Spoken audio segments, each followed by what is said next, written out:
오늘 좀 짧습니다. 우리 기독교 강요 14권 12장 세 번째인데 11번이거든요. 제목이 이렇습니다. 교회의 권징에 대한 완고한 과격주의를 배척한다. 말이 좀 어렵습니다. 근데 우리가 이제 계속 권징의 중요성을 이야기하죠. 잘못된 건 잘못됐다고 이야기하는 거죠. 그런데 너무나 과격해서는 안 된다는 겁니다. 우리가 지난주에도 이야기한 것처럼 하나님께서 우리에게 그렇게 자비로우신데 우리가 그렇게 과격하게 사람들을 대할 이유가 없는 거죠. 그러니까 하나님의 자비하심을 생각하면서 권징이 있대 너무나 강하게 하지 말라. 그러니까 어떤 경우가 발생하냐면 우리 요즘 교회도 그래요. 교회 잘못한 사람이 있는데 교회랑 목사님이 권징을 세게 안 하시네. 저거 좀 출교 좀 하고 뭐 이렇게 해야 되는데 왜 주저하실까? 왜 저렇게 권징을 강하게 하지 못하실까? 이러다가 교회를 떠나는 사람들이 있는 거예요. 우리 교회는 공의가 없어. 잘못한 거에 대해 가지고 그냥 아주 그냥 분명하게 처리해야 되는데 왜 그 잘못한 것을 저렇게 놔두지? 이 교회는 참된 교회가 아니야. 교회를 떠나는 사람들이 있다는 겁니다. 목사들도 마찬가지. 교회에서 이제 성도들이 잘못을 해요. 권징을 해야 되는데 목회자가 어떠냐면 사랑이 있잖아요. 그렇죠? 사랑이 있으니까 이 권징을 세게 못하는 겁니다. 그러면서 스스로 뭐냐면은 내가 진짜 목회자인가? 이 권징을 이렇게 잘 못하는 게 맞는 건가? 그러면서 교회를 사임하는 그런 목회자들도 있다는 겁니다. 이런 부분에 대해서 우리가 다 합당하지 않다는 겁니다. 세게 얼마나 세게 하겠습니까? 얼마나 가혹하게 하겠습니까? 잘못한 것 있으면 고쳐야죠. 고친다는 것 때문에 어때요? 그 심령을 망가뜨릴 수는 없는 거죠. 우리 주님께서 아주 귀한 말씀을 주셨습니다. 밭에 악한 자들이 뭘 뿌리고 간 거예요? 가라지를 뿌리고 갔잖아요. 그러니까 이제 이 종이 주인에게 이렇게 이야기합니다. 저 가라지를 뽑을까요? 그러니까 주인이 뭐라고 이야기해? 그만두어라. 혹시 그 가라지를 뽑다가 그 알곡까지 뽑을 수 있으니까 추수할 때까지 놔두고 그래요. 추수하고 난 다음에 알곡은 알곡대로 가라지는 가라지대로 그때 분리하자. 이 말씀을 잘 들어야 돼요. 우리는요. 그 가라지가 있으니까 가라지를 뽑는데 혈안이 돼가지고요. 저거를 뽑지 않으면 큰 죄를 짓는 것처럼 악을 행하는 것처럼 그 가라지를 뽑으려고 애쓰는 거죠. 그런데 때로는 가라지 뽑으려다가 뭘 뽑아요? 곡식을 뽑는 경우들이 발생합니다. 교회 공의를 또 엄격하게 권징을 행하려고 하다가 정말 참된 성도들의 마음을 상하게 하고요. 그들을 무너뜨리고 넘어뜨리게 하는 경우들이 많이 있는 거죠. 그 주인이 가서도 보면 그 가라지가 같이 섞여 있는 그 밭이 좋아 보일 리 없죠. 하지만 참는 거예요. 우리 교회에서도 마찬가지입니다. 성도님들도 우리 목사님 마음이 약해가지고 우리 교회가 조금 그래가지고 세게 권징을 안 하네. 이것 때문에 여러분들 불평하시면 안 돼요. 우리 목회자의 마음과 성도들의 마음을 보면은요. 웬만하면 뭐 하고 싶어요? 용서해주고 싶죠. 그렇죠. 웬만하면. 그 마음이 먼저 앞서야 돼요. 무조건 잘못했으니까 벌하고 벌 주고 세게 함을 통하여서 문제를 해결해 나가는 것이 아니라 조금이라도 더 기다려주는 그런 마음이 있어야죠. 그러니까 권징을 부정하는 거 아니에요. 권징을 하되 어떻게 해서든지 그 사람을 살리려고 하는 거죠. 그렇죠?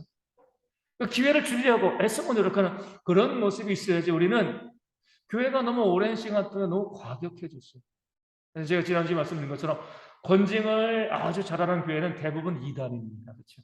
이단들은요, 뭐 권징 세게 합니다. 어제도 이제 우리 정준이가 어제는 이제 33번을 길리병원 앞에서 타고 싶다 그래가지고 33번 타고 승우역에서 내려가지고 수인선 타고 인천역 갔다가 1호선 타고 부평역 가가지고 인천 1호선 타고 터미널까지 왔다가 36번 타고 집에 왔습니다. 어제. 이제 항상 가다 보면 하나님의 길 앞을 지나가거든요. 늘 지나갈 때마다 기가 막혀요. 신천지 출입금지. 야, 참.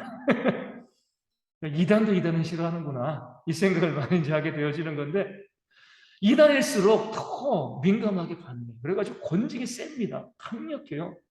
우리 그렇게 권징을 강력하게 한 목사님이 카리스마가 있고 교회가 진리 가운데 바로 서 있다. 그게 아닙니다. 그렇죠? 우리 주님께서도 권징을 세게 했으면요. 예수님의 그 12명에서도 다 내쳐야죠. 그렇죠? 베드로 어떻게 용서합니까? 다 내치고 쫓아버리고 새로 해야지. 주님께서는 그렇게 못난 사람들 또 참아내시고 또 참아내고 끝까지 하나님의 일꾼과 사역자로 만들어 가시잖아요. 그러니까 주님이 그렇게 긍휼이 풍성하신데 우리가 뭐라고 그렇게 엄격하냐 이거. 그래서 우리가 범죄하지 않기 위해서 애쓰고 노력하는 모습은 정말 중요합니다. 그런데 우리가 정말 잊지 말아야 되겠서 하나님께서는요 우리에 대해서 긍휼이 풍성하시다는 거. 우리에 대한 사랑이 풍성하시다는 겁니다. 죄를 용납하지 않으시지만 그러나 끝까지 우리가 돌이킬 때까지 참고 기다리시고 결국 어때요? 우리를 포기하지 않고 건져내시는 것이 바로 하나님이시다. 그러니까 우리도 그런 모습을 가지고 우리 서로에 대해서 좀 더 오래 참아주고 인내하는 그런 모습이 좀 있었으면 좋겠습니다.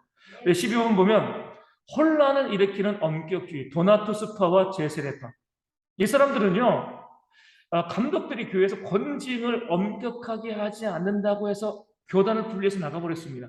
그러니까 자기들 스스로 스스로 출교한 거죠. 나서 우리는 도나토스파, 우리는 이렇게 우리는 저렇게 흐리멍텅한 교회, 그 흐리멍텅한 성당과는 저 집단과는 함께할 수 없어. 우리는 분명해. 제세례파도 마찬가지거든요. 우리는 아주 엄격한 사람들이 엄격하기 때문에 저렇게 이것도 아니고 저것도 아니고 이런 사람과 더불어서 우리는 신앙생활을 같이 할 수 없어. 따로 분리되어서 나갔습니다. 결국 다 뭐가 돼요? 다 이단됩니다. 그렇게 분리돼서 나갑니다.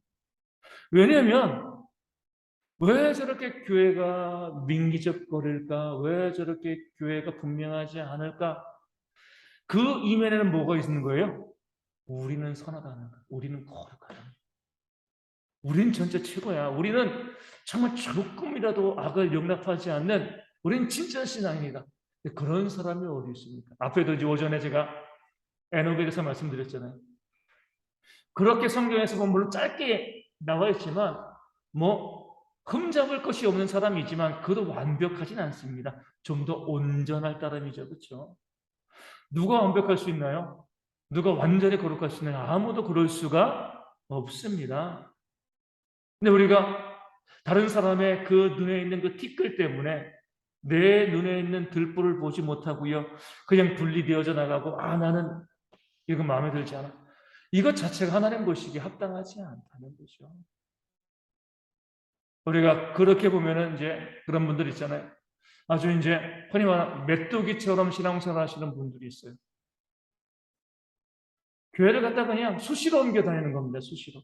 이 교회는 이게 마음에 안 들고 이 교회는 이게 마음에 안 들고 그러면서 항상 무엇을 갖고 있어요?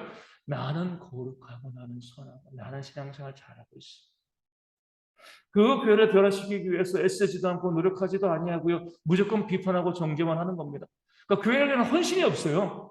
헌신이 없는 상황에서 그냥 비판만 정죄하고 비판하고 정죄하다가 마음에 안 들면 교회 떠나고 교회 떠나고 교회 떠나고 이런 일들이 발생하는 거죠. 하나님 보시기에 합당하지 않다는 거예요.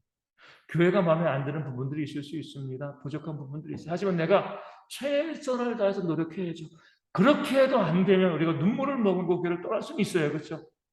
우리 카톨릭에서 우리 종교개혁을 이룬 것처럼 여긴 진리가 정말 이제 더 이상 회복할 수 없다. 이랬을 때는 우리가 할 수 있지만 그 전에 우리 개혁파들도요. 그냥 마음에 안 든다고 그냥 떨어져요. 수백 년 동안 그 카톨릭을 개혁하기 위해서 애쓰고 노력하다가 결국 안 되니까 개혁 교회를 만들어 간 거죠. 우리도 마찬가지입니다. 우리 교회 가운데에서 나만 거룩하다는 생각, 교회는 문제가 있어. 이거 위험한 생각인 거예요. 우리가 항상 보면서 좀 더 그리스도의 마음처럼 참아내고 또 견디고 인내하는 또 사랑으로 품어주는 그런 모습이 결국 교회를 더 든든하게 오래 세워가는 그런 모습이 되어지는 겁니다. 저희 교단 역사를 보면은요, 저희 교단도 이 도나토스파나 제세례파가 될 뻔했죠, 그렇죠? 예전에 저희 교단도 그러고 우리 이 김福권사님 섬겼던 그 승덕교회, 우리 재건파 교회들도 있었잖아요, 그렇죠? 처음에는 당연히 그럴 수밖에 없어요. 저희 교단과 재건파 교회들은요, 신사참배 안 했거든요. 목숨 아까워하지 않고요, 신앙의 절기를 지켰습니다. 절기를 지켜가지고 나중에 이제 해방이 되었어요. 해방이 되었는데 신앙의 절기를 지키지 않은 교회들이 어때요? 세력이 더 크니까 그들이 또 주도권을 잡기 시작을 한 거죠. 그리하였을 때 만약에 저희 교단이 우리는 신앙의 절기를 지켰으니까 저런 악한 무리들과 함께 할 수 없어. 우리는 거룩하니까. 초창기엔 그런 모습이 있었죠. 그 상태로 지금까지 쭉 왔으면 저희도 이단이 되었을 거예요. 그런데 그 악한 자들이라 할지라도 뭐예요? 우리가 비록 저들은 신사참배하고 또 기회주의적이고 이런 삶을 살아왔지만 그래 우리는 우리 신사참배하지 않고 많은 손해봤지만 그래도 어때요? 용납하고요. 받아들이고 함께 교회를 세워갔기 때문에 저희 교회 교단도 나름대로 건전하게 세워질 수가 있었던 겁니다. 기독교 역사를 통해서 보면은요, 오히려 배교하고 죄를 지었던 자들이 회개하고 또 교회를 잘 세워가는 경우도 많아요.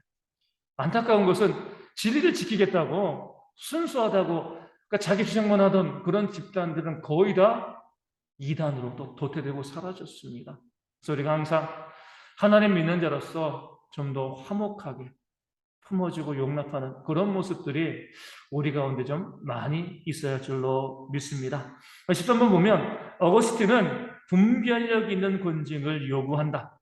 어거스틴은 문제를 해결함에 있어서 흔히 말하는 햇볕 정책적으로 했습니다. 강력하고 단호한 권징으로 해서 문제가 발생하거든요. 왜냐하면 강력하고 단호하게 권징하면 결국 어때요? 그 사람들이 분리돼서 나가죠. 그렇죠? 나가서 더 이단이 되어지고 그들을 분리시킨 사람들도 이단이 되어질 수가 있습니다. 그러니까 죄 짓는 자가 그 교회 안에 있으면서 회개를 해야 되는데 분리되어져 나가니까 어때요? 더 담대하게 죄를 짓는 겁니다. 우리 이단들도 그러잖아요.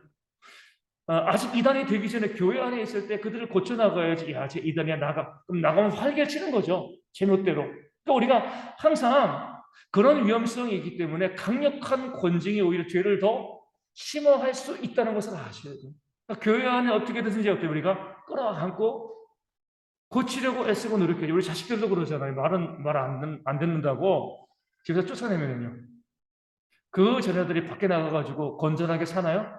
더 악한 삶을 살죠. 그 부모 속썩이고 말 안 듣고 그래도 집안에 계속 품고 있는 거예요. 조금이라도 변화시키려고 애쓰고 노력하는 거죠. 그게 그 자녀도 사는 거고 가정도 사는 겁니다. 속썩인다고 말 안 듣는다고 쫓아내고 우리 남남처럼 그럼 그 자녀들은 잃어버리는 거예요. 그래서 우리가 항상 그 마음 가지시고 교회 가운데 정말 마음에 안 드는 분들이 있어도 끝까지 품어줄 수 있는 마음이 있어야지 그게 교회입니다. 그게 나도 살고요. 그도 살고 교회도 살아가는 그런 모습이 되어집니다. 그래서 우리가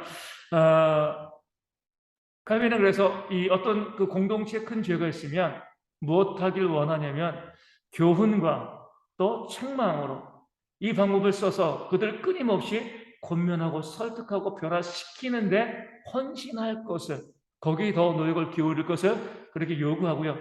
그 대신 우리 교회 가운데서 아주 이제 소수의 죄, 그러니까 교회 공동체의 전체적인 죄에 대해서는 우리가 불이익이 크기 때문에 좀 더 책망과 권유를 하지만 그 소수에 대해서는 우리가 좀 분명하고 단호하게 그 죄를 바로잡아서 죄가 오염되지 않도록 퍼지지 않도록 하는 것이 지혜로운 것이다. 이렇게 이제 말하고 있는 겁니다. 우리도 보면 몸이 아플 때 어떻게 해야 돼요? 몸이 아프다고 무조건 병원 가서 수술하고 뛰어나는 거 아니잖아요. 그렇죠? 몸 전체에 병이 있으면 가장 중요한 건 식이요법입니다. 운동도 하고 먹는 거 하면서 몸의 건강을 도모하는 거죠. 어떤 국소의 질병이 있으면 거기에 수술도 하고요. 그 문제를 해결하면 되는데 몸 전체에 근병이 있으면은요. 어떤 한 번, 두 번 수술 이런 것으로 해결되어지지 않고 먹는 것들 또 운동하는 것들 전반적인 몸 관리를 통해서 그 몸의 질병을 이겨나갈 수 있도록 만드는 것 이게 바로 이제 이 권징에 대한 분별력이다라고 이야기하고 있는 겁니다. 14절에 보면 죄를 공적으로 서로 고백한다. 권징을 다루면서 칼빈은 금식과 기도를 또한 다룹니다. 이건 권징이 아니잖아요. 그렇죠? 근데 왜 금식과 기도를 다루는가? 그러니까 교회에 중요한 일이 있을 때, 문제가 있을 때 교회가 금식하고 기도하는 것, 이 자체가 뭐예요? 스스로 건증하는 거죠. 밥을 먹지 않고 내가 시간을 내서 기도함을 통해서 하나님 앞에 내 스스로를 엎드리고 내 스스로에게 벌을 주는 겁니다. 그것을 통해서 뭐예요? 하나님의 긍휼을 구하는 것이 바로 금식과 기도가 되어집니다. 그래서 죄를 공적으로 서로 고백을 해 나가면서 금식하고 기도할 때에 그 교회 공동체의 권징이 되어지고 그로 인하여서 교회가 회복되어지는 거죠. 우리 대한민국의 평양의 대부흥도 어떻게 시작됐어요? 그러니까 죄에 대해서 솔직히 서로 공개하고 고백해 나갈 때 성령의 역사가 임하고 그로 인하여서 이 교회 부흥의 역사가 시작된 것처럼 우리 교회 가운데서도 어떤 교회 문제가 있을 때 뭐 당회를 모으고 재직회를 모으고 우리 권징해야지, 이거에 앞서서 뭘 먼저 하라고요? 금식하고 기도를 먼저 하자는 거예요. 그 죄가 있을 때, 문제가 있을 때 우리가 같이 모여서 기도하고 죄를 고백하면서 그래서 문제가 해결되지면 제일 좋은 거 아니냐? 그렇게 모여서 금식하고 기도하지 않고 무조건 그냥 우리가 권징을 위원회를 여러 가지 권징하고 또 수찬 정지 또 이런 거 주는 것이 아니라 먼저 우리 스스로 기도하고 그 문제를 해결했으면 좋겠다. 예전에 이제 어떤 이제 목사님이 약간 좀 제 동기 목사님이기도 한데 약간 좀 이제 흔히 말하는 이단성이 좀 있어요. 그러니까 실제로 좀 그렇습니다. 실제로 좀 그렇고, 그런데 이제 교단에 있는 목회자들이 그 문제를 가지고 다루면서 이제 이 노회 때 이제 많은 이 공격들이 있었죠. 그래가지고 이제 결국에는 지금 저희 교단 나가가지고 다른 교단의 목사님으로 또 이제 경기도 안성 그 집에서 이제 목회를 하고 계시는데 저랑은 계속 연락을 해요. 매일 아침마다 저에게 좋은 말씀 보내주시고. 근데 이제 제가 그분이 이제 노예에서 공격을 받을 때 그렇게 이야기를 한 거죠.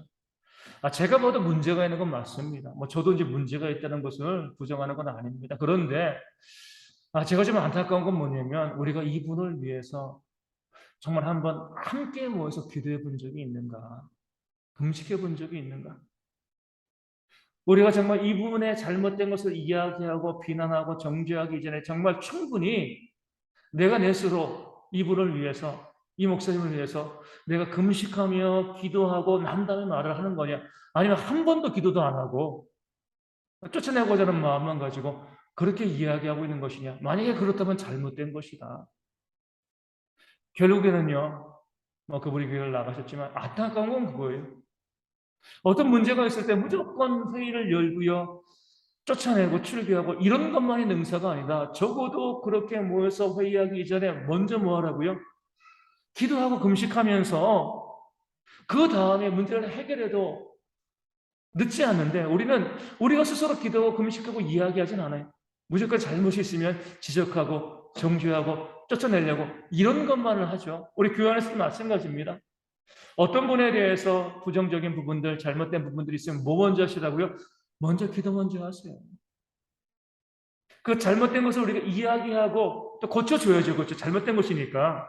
하지만 권징하고 하기 이전에 먼저 그를 위해서 내가 시간을 정해놓고 때로 금식하면서 그 심령을 사랑하는 마음으로 기도하시고 그 다음에 조용히 가서 이야기하는 거죠. 이런 문제가 있는데 이거 잘못된 것 같아요. 좀 고쳤으면 좋겠습니다. 이게 바로 교회입니다. 기도도 하지 않고요. 부르짖지도 않고 무조건 비난하고 정죄하다 보면 남의 티끌 때문에 내 눈에 들보를 보지 못하는 그런 어리석음에 빠질 수 있기 때문에 그렇습니다. 우리 15번 보면 이 금식의 목적을 세 가지로 이야기하고 있습니다. 왜 금식을 해야 되는가? 첫 번째 뭐예요? 육이 방종한 행동을 하지 못하도록 약화시키며 굴복시키기 위함이다. 그러니까 몸에 힘을 빼는 거죠. 그렇죠? 금식하는 거. 혈기 방지하다 그러잖아요. 힘이 넘치면은요, 죄도 많이 짓습니다. 하나님께서 성도들을 죄 가운데 보호하시기 위해서 때로는 뭐예요? 육체의 질병을 주시는 경우도 있어요. 힘이 넘치고 모든 것이 다 넘치면 그 세상의 유혹 가운데 빠져서 죄를 짓게 되는 경우들이 많거든요. 그런데 몸에 질병이 있고 아픔이 있으면은요, 하나님을 의지하게 됩니다. 그래서 우리가 하나님께서 바울에게 내 은혜가 내게 족하다 이렇게 말씀하실 때에 어떤 상황에서 그랬어요? 육체의 가시, 그 사단의 사자, 하나님 이거 좀 없애주세요. 이거 없으면 정말 좋겠습니다. 3번이나 기도했는데 안 들어주시고, 내가 너로 하여금 너무 자고하지 않도록, 교만하지 않도록, 너 그 질병도 없으면 얼마나 똑똑하냐, 얼마나 탁월하냐, 그런 네가 이 질병이 없으면 얼마나 방자해지겠느냐, 너로 겸손해지도록 내가 이 질병을 너에게 준 거야. 이것이 바로 이 질병이 뭐예요? 나의 은혜다라고 말씀합니다. 우리가 이것을 깊이 묵상해야 되는 겁니다. 그래서 우리가 혈기 부리지 아니하, 우리가 혈기 있는 분들은 조심하셔야 돼요. 하나님은 우리를 포기하지 않기 때문에 혈기 부리면 질병을 주십니다. 혈기 부리지 못하게 만드시는 거예요. 겸손하게 무릎 꿇게 만드시는 거죠. 저도 뭐 정확한 진단은 아니지만 이 코 다쳤을 때 아마 그러지 않았을까, 하나님께서 좀 자중해라, 이렇게 그런 의미와 메시지도 분명히 있었을 거예요. 그렇죠? 늘 겸손하게, 내 스스로 자중하지 못하니까 나를 쳐서 복종케 하시는 거죠. 그래서 우리 가운데 때로는요, 하나님 이 질병이 저에게 은혜입니다. 이 어려움과 아픔이 우리 가운데 은혜입니다. 내가 이것이 없으면 내가 어떻게 하나님의 일을 감당할 수 있겠습니까? 어제 이제 집사람이랑 오늘 아침인가요? 잠깐 그런 이야기를 했어요. 제 친구 중에서 이제 목사 한 명이 있는데 그러면서 이제 이렇게 이야기한 거죠. 그 친구는 어떻게 목사가 됐는지 모르겠다. 너무 착해요. 왜냐면 목사들은 좀 못돼야지 목사가 되는 거거든요, 이게. 네, 착해서 목회하기 참 힘듭니다. 이제 나는 못됐는데. 제 집사람이 이렇게 이야기. 그러니까 하나님이 당신 목회자 세우신 거야. 목회자 안 됐으면 세상 가가지고 뭔 일을 할지 모르니까. 맞는 말이죠. 제가 제 성격을 잘 알고 있으니까. 그래, 맞아. 내가 목회자가 아니면 어떻게 기도하겠냐. 내가 목회자가 아니면 어떻게 말씀 보고, 내가 목회자가 아니면 어떻게 섬기고, 어떻게 사랑하는 삶을 살겠냐. 이 성경을 내가 잘 알고 있으니까. 그런 거예요. 우리가 보면 하나님께서 우리에게 맞는 그릇, 맞는 굴레도 씌워주시고요. 때로 그것이 물질의 어려움일 수도 있고요. 육체의 질병일 수도 있고 많은 것일 수 있는데 우리 다 경험해 보시죠. 돌이켜보면 다 그게 은혜구나. 우리가 깨달아 알게 되어집니다. 그 은혜 때문에 내가 교만하지 않고요. 그 은혜 때문에 내가 하나님 붙잡고요. 하나님의 도우심을 구하며 살아갈 수 있는 거예요. 하나님께서 우리에게 금식을 요구하실 때 육체의 혈기 부리지 아니하도록 굴복시키기 위해서 우리가 금식과 내 스스로 혈기 부리기, 금식해서 내가 힘을 빼는 거죠. 그러면서 하나님만 의지하는 그런 모습이 되어지는 거예요. 두 번째로 기도와 거룩한 명상을 위해서 우리의 심신을 더욱 잘 준비하기 위함입니다. 철저히 금식함을 통해서 우리 기도를 위한 준비의 과정이 바로 금식이죠. 뒤에 나오겠지만 금식 자체는 의미가 없습니다. 우리나라에서 금식 기도할 때 금식의 중요점을 둬요? 기도의 중요점을 둬요?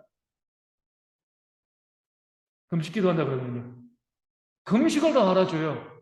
하지만 금식은요, 기도를 위한 준비입니다.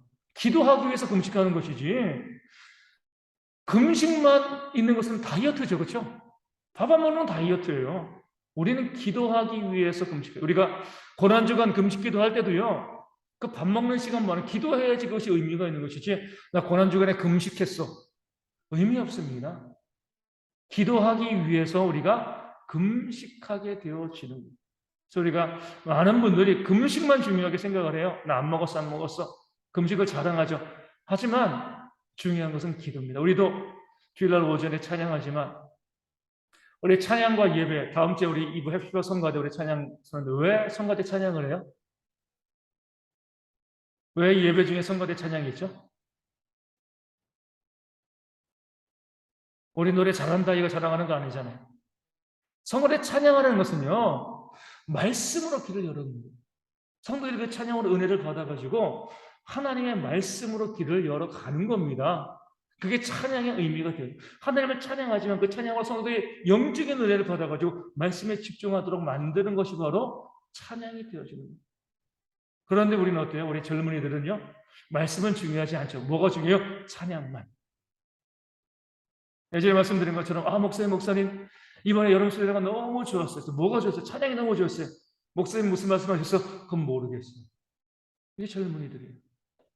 그 감정적인 부분들, 그 찬양, 그 자체에서 끝나버리는 거죠. 그리고 말씀에는 전혀 관심을 갖지 않아요.